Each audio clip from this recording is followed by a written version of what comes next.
എക്സൈസിന് കഴിഞ്ഞ രാത്രിയിൽ നിന്ന് ലഭിച്ച ഒരു രഹസ്യ വിവരത്തിൻ്റെ അടിസ്ഥാനത്തിൽ ഗോശ്രീ പാലത്തിന് സമീപത്തെ ഗ്രാൻഡ് ബേ എന്ന ഫ്ളാറ്റിൽ പരിശോധന നടത്തിയപ്പോഴാണ് ഈ രണ്ട് സംവിധായകർ ഉൾപ്പെടെ 3 പേർ എക്സൈസിൻ്റെ പിടിയിലായത്. ഫ്ളാറ്റ് സമുച്ചയത്തിൽ 506 നമ്പർ ഫ്ളാറ്റിലാണ് ഇവർ ലഹരി ഉപയോഗിച്ചത്. സമീർ താഹിർ, പ്രശസ്ത ഛായാഗ്രഹൻ സമീർ താഹിറിൻ്റെ പേരിലാണ് ഈ ഫ്ളാറ്റുള്ളത്. അവിടെയാണ് ഇവർ ലഹരി ഉപയോഗിച്ചത്. രഹസ്യവിവരം ഈ രണ്ട് സംവിധായകർ ഈ ഫ്ളാറ്റ് കേന്ദ്രീകരിച്ച് ലഹരി ഉപയോഗിക്കുന്നു എന്നുള്ളതായിരുന്നു. അതിൻ്റെ അടിസ്ഥാനത്തിലാണ് എക്സൈസ് സംഘം ഫ്ളാറ്റിലെത്തിയത്. എക്സൈസ് സംഘം ഫ്ളാറ്റിലെത്തുമ്പോൾ ഇവർ ഹൈബ്രിഡ് കഞ്ചാവ് ഉപയോഗിക്കുന്നതിന് വേണ്ടിയുള്ള തയ്യാറെടുപ്പിലായിരുന്നു. അതിനുവേണ്ടിയുള്ള ഉപകരണങ്ങൾ ഉൾപ്പെടെയുള്ളവ അവിടെ ഉണ്ടായിരുന്നു. അതുൾപ്പെടെയാണ് എക്സൈസ് സംഘം പിടിച്ചെടുത്തത്. പിടിച്ചെടുത്തതിന് ശേഷം ഇവരെ അറസ്റ്റ് ചെയ്തു. പോലീസ് എക്സൈസ് ഓഫീസിൽ കൊണ്ടുവന്നു. അതിനുശേഷം വൈദ്യപരിശോധനയും നടത്തി. 1.6 ഗ്രാം കഞ്ചാവാണ്, ഹൈബ്രിഡ് കഞ്ചാവാണ് ഇവരിൽ നിന്ന് പിടിച്ചെടുത്തത്. അളവ് കുറവായതുകൊണ്ട് തന്നെ സ്റ്റേഷൻ ജാമ്യത്തിൽ വിടുകയാണ് ചെയ്തത്. ഇവരോടൊപ്പം തന്നെ ഈ രണ്ട് സംവിധായകരോടൊപ്പം തന്നെ മൂന്നാമതൊരാൾ ഷാലിഖ് മുഹമ്മദ് എന്ന ആളെയും എക്സൈസ് അറസ്റ്റ് ചെയ്തിരുന്നു. ഇയാൾ കൊച്ചിയിൽ ബിസിനസ് നടത്തുകയാണ് എന്നുള്ളതാണ് എക്സൈസ് സംഘം പറയുന്നത്. ഇയാളാണ് ഇവർക്ക് വേണ്ടിയിട്ട് കഞ്ചാവ് ഇടനിലക്കാരിൽ നിന്ന് വാങ്ങിയത് എന്നുള്ള വിവരമാണ് പുറത്തു വരുന്നത്. ഈ ഇടനിലക്കാരന് വേണ്ടിയിട്ടുള്ള അന്വേഷണം എക്സൈസ് സംഘം ആരംഭിച്ചിട്ടുണ്ട്. ഈ ഷാലിഫ് ഇയാളെക്കുറിച്ചുള്ള കൂടുതൽ വിവരങ്ങൾ എക്സൈസ് സംഘത്തിന് നൽകി എന്നുള്ളതാണ് അറിയാൻ കഴിയുന്നത്. അരുൺ, അതേപോലെ തന്നെ ഇപ്പോൾ പല ഇടനിലക്കാരുടെയും പേരുകൾ രംഗത്ത് വരുന്നുണ്ട്. ഈ സംവിധായകൻ നേരത്തെയും ഇത്തരത്തിൽ ലഹരി ഉപയോഗവുമായി ബന്ധപ്പെട്ട ഇത്തരം കാര്യങ്ങൾ ചെയ്തിട്ടുണ്ടോ? ഇയാൾ നേരത്തെ ലഹരി ഉപയോഗിച്ചിട്ടുണ്ടോ? അത്തരം കാര്യങ്ങൾ എന്തെങ്കിലും വ്യക്തത അന്വേഷണ സംഘം നൽകുന്നുണ്ടോ? തീർച്ചയായിട്ടും ഈ കേസുമായി ബന്ധപ്പെട്ട് എടുത്തു പറയേണ്ട ഒരു കാര്യം എന്ന് പറയുന്നത് ഈ ഫ്ലാറ്റ് എന്ന് പറയുന്നത് സിനിമയുടെ നിർമ്മാണ പ്രവർത്തനങ്ങളുമായി ബന്ധപ്പെട്ടിട്ട് എടുത്തിട്ടേക്കുന്ന ഫ്ലാറ്റാണെന്നുള്ളതാണ് മനസ്സിലാക്കാൻ കഴിയുന്നത്. അതായത് സിനിമയുടെ പ്രീ പ്രൊഡക്ഷൻ, ഈ സ്ക്രിപ്റ്റുമായി ബന്ധപ്പെട്ടുള്ള ചർച്ചകൾ, മറ്റു ചർച്ചകളൊക്കെ തന്നെ കൂടിയാലോചനകളൊക്കെ നടത്തുന്ന ഒരു സ്പേസ് ആണത്.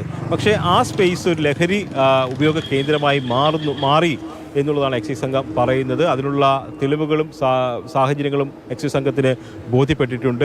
ഇത്തരത്തിൽ ഉള്ള കേന്ദ്രങ്ങൾ കൊച്ചിയിൽ നിരവധിയുണ്ട്. എല്ലായിടത്തും അങ്ങനെയല്ല. പക്ഷേ ചിലയിടങ്ങളിൽ ഇത്തരത്തിലുള്ള ലഹരി ഉപയോഗ കേന്ദ്രങ്ങളായി മാറുന്നു എന്നുള്ളത് എടുത്തു പറയേണ്ടി വരും. ഈ ഇടനിലക്കാരിലേക്കുള്ള അന്വേഷണം ഇത് നടന്നുകൊണ്ടിരിക്കുകയാണ്. അയാളെ പിടികൂടേണ്ടതായിട്ടുണ്ട്. കാരണം അയാൾ ഇവർക്ക് മാത്രമായിട്ടാണോ ലഹരി എത്തിച്ചു നൽകുന്നത്, അതോ സിനിമ മേഖലയിലെ മറ്റുള്ളവർക്കും ലഹരി എത്തിച്ചു നൽകുന്നുണ്ടോ ഉൾപ്പെടെയുള്ള കാര്യങ്ങൾ അറിയേണ്ടതുണ്ട്. അങ്ങനെയെങ്കിൽ കൂടുതൽ അന്വേഷണം അക്കാര്യത്തിൽ വേണം. ഈ ഖാലിദ് റഹ്മാനും അഷ്റഫ് ഹംസയും വർഷങ്ങളായിട്ട് ലഹരി ഉപയോഗിക്കുന്നുണ്ട് എന്നുള്ളതാണ് എക്സൈസ് സംഘം പറയുന്നത്. ഈ എക്സൈസ് സംഘത്തിൻ്റെ പിടിയിലാകുമ്പോൾ ഇവർക്ക് ഇത് സംബന്ധിച്ചൊരു കൂസലും ഉണ്ടായിരുന്നില്ല. കഞ്ചാവ് ഉപയോഗിച്ച കേസിലാണ്, അല്ലെങ്കിൽ കഞ്ചാവ് കൈവശം വെച്ച കേസിലാണ് എക്സൈസ് സംഘം പിടികൂടിയത് എന്നത് സംബന്ധിച്ച് അവർക്ക് വലിയ കൂസലൊന്നും ഉണ്ടായിരുന്നില്ല. കാരണം ചെറിയ അളവായതുകൊണ്ട് ജാമ്യം കിട്ടുമെന്ന് അവർക്കറിയാം. പക്ഷേ അവരെ ഏറ്റവും കൂടുതൽ അലട്ടിയിരുന്നത് ഇത് മാധ്യമങ്ങൾ അറിയരുത് എന്നുള്ളതായിരുന്നു. എക്സൈസ് സംഘത്തിനോട് തന്നെ അവർ ആവശ്യപ്പെട്ടത് ഇത് മാധ്യമങ്ങൾ അറിയരുത്, അവരെ അറിയിക്കരുത്, അങ്ങനെ ഞങ്ങളെ സഹായിക്കണം എന്നൊരു അഭ്യർത്ഥന അവർ എക്സൈസ് സംഘത്തിനോട് നടത്തി. പക്ഷേ നമുക്ക് ആ വിവരം ചോർന്ന് കിട്ടി. അങ്ങനെയാണ് ഈ വാർത്ത നമുക്ക് റിപ്പോർട്ട് ചെയ്യാൻ കഴിഞ്ഞത്. അല്ലാത്ത പക്ഷം അവർക്ക് ഇതുമായി ബന്ധപ്പെട്ടുള്ള ഒരു തരത്തിലുള്ള ജാള്യതയോ ഒരു പ്രശ്നവും ഉണ്ടാകുമായിരുന്നില്ല. കാരണം ഇതൊരു ചെറിയ അളവിലാണ് ലഹരി പിടിച്ചത്. അതുകൊണ്ട് തന്നെ ജാമ്യം കിട്ടും. അങ്ങനെ ജാമ്യം കിട്ടി പുറത്തു പോകും, ആ ഒരു പ്രശ്നമില്ല എന്നുള്ളതാണ് അവർ വിചാരിച്ചിരുന്നത്. പക്ഷേ മാധ്യമങ്ങൾ കൂടി അറിഞ്ഞതോടുകൂടിയാണ് അവർക്ക് ഒരു ജാള്യതയെങ്കിലും കുറഞ്ഞ പക്ഷം ഇക്കാര്യത്തിൽ ഉണ്ടായിട്ടുള്ളത്. തീർച്ചയായിട്ടും ആളുകൾ അറിയുന്നു എന്ന് കേൾക്കുമ്പോൾ തോന്നുന്ന ആ ഒരു പ്രശ്നം ഇവർ ഉപയോഗിക്കുമ്പോൾ കാണിച്ചിരുന്നെങ്കിൽ എന്ന് നമ്മൾ ചിന്തിച്ചു പോവുകയാണ് അരുൺ. കാരണം ഇവരൊക്കെ പ്രമുഖരായിട്ടുള്ള ആളുകളാണ്, സമൂഹത്തിൽ വളരെയധികം സ്വാധീനം ചെലുത്തുന്ന ആളുകളാണ്. അപ്പോൾ സിനിമാ മേഖലയിൽ പലരും ഇത് ഉപയോഗിക്കുന്നുണ്ട് എന്ന വെളിപ്പെടുത്തലുകൾ സാധൂകരിക്കുന്ന തരത്തിലുള്ള കാര്യങ്ങളാണ് ഓരോ ദിവസവും ഇത്തരം വാർത്തകളിൽ കൂടി പുറത്തു വരുന്നത്. അരുൺ, ഈ സംവിധായകനും ഛായാഗ്രഹനുമായ സമീർ താഹിറിന്റെ ഫ്ളാറ്റിലാണ് ഇവർ താമസിച്ചത് എന്നാണ് പറയുന്നത്. ഇതുമായി ബന്ധപ്പെട്ട സമീർ താഹിറിന്റെ എന്തെങ്കിലും പ്രതികരണങ്ങളോ വല്ലതും ലഭിച്ചിട്ടുണ്ടോ?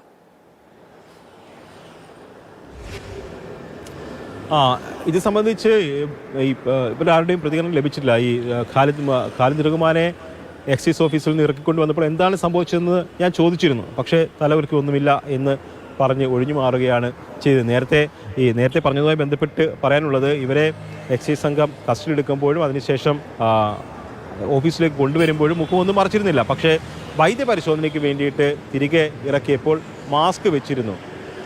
കാരണം മാധ്യമങ്ങളുടെ സാന്നിധ്യം അവിടെ ഉണ്ടെന്നുള്ളവർ തിരിച്ചറിഞ്ഞ് അങ്ങനെ മാസ്ക് വെച്ചുകൊണ്ടാണ്, മുഖം മറച്ചുകൊണ്ടാണ് അവർ പുറത്തേക്ക് വന്നത്. ഇവർ വർഷങ്ങളായിട്ട് തന്നെ ഈ ലഹരി ഉപയോഗിക്കുന്നുണ്ട് എന്നുള്ളതാണ് എക്സൈസ് സംഘം പറയുന്നത്. എന്തായാലും ജാമ്യം ലഭിച്ചു എന്നുള്ളത് അവരെ സംബന്ധിച്ച് ആശ്വാസകരമാണ്. പക്ഷേ ഇവരൊക്കെ ഈ സമൂഹത്തെ ഏത് രീതിയിൽ സ്വാധീനിക്കുന്നത് വളരെ പ്രധാനപ്പെട്ട ഒരു വിഷയമാണ്. കാരണം നമ്മളിവിടെ ഇങ്ങനെ വാർത്ത റിപ്പോർട്ട് ചെയ്ത് നിൽക്കുന്ന സമയത്ത് ഇതുവഴി രണ്ടുപേർ നടന്നു പോയിരുന്നു, ദമ്പതികളാണ് നടന്നു പോയിരുന്നത്. അവരെന്താണ് വിഷയം എന്നൊക്കെ ചോദിച്ചു. അപ്പോൾ നമ്മൾ കാര്യങ്ങൾ പറഞ്ഞു. അപ്പോൾ എല്ലാ കാര്യങ്ങളും പറഞ്ഞു കഴിഞ്ഞപ്പോഴോ അവർക്ക് ജാമ്യം കിട്ടിയോ, ഈ സിനിമക്കാരാണ് വലിയ പ്രശ്നക്കാരാണെന്നുള്ളൊരു പൊതുബോധം എന്തായാലും അവർ പങ്കുവെക്കുക ഉണ്ടായി. അപ്പോൾ അതൊരു വിഷയമാണ്, സമൂഹത്തിന് അതൊരു വിഷയമാണ്. സിനിമക്കാരെല്ലാവരും തീർച്ചയായിട്ടും നമുക്ക് കമന്റുകളിലും വരുന്നുണ്ട്, ഇവരുടെയൊക്കെ ഇത്തരത്തിൽ ഈ ലഹരി ഉപയോഗിച്ചിട്ടാണ് ഇവർ ഇത്ര മാസ് സിനിമകൾ ഉണ്ടാക്കുന്നത് എന്നൊരു കമന്റ് കൂടി വരുന്നുണ്ട്. കാരണം ഇവരുടെയൊക്കെ സിനിമകൾ ഏറെ കയ്യടി നേടുന്ന സിനിമകളാണ്, തിയേറ്ററുകളിൽ അതൊക്കെ വലിയ സ്വീകാര്യതയാണ് ആ സിനിമകൾക്കൊക്കെ ലഭിക്കുന്നത്. അപ്പോൾ അതൊക്കെ ഇവർ ഈ ലഹരി ഉപയോഗിച്ചുകൊണ്ടാണ് ഉണ്ടാക്കുന്നത്. അങ്ങനെ ഒരു തോന്നൽ കൂടി പൊതുസമൂഹത്തിന് ഉണ്ടാകുന്നുണ്ട്. സിനിമാക്കാരെന്ന് പറയുമ്പോൾ നമുക്കറിയാം സ്വാഭാവികമായിട്ടും എല്ലാവരുടെയും ശ്രദ്ധ അവരിലേക്ക് എത്തും, കാരണം അത്രമാത്രം അവർ ആളുകളെ സ്വാധീനിക്കുന്നുണ്ട്.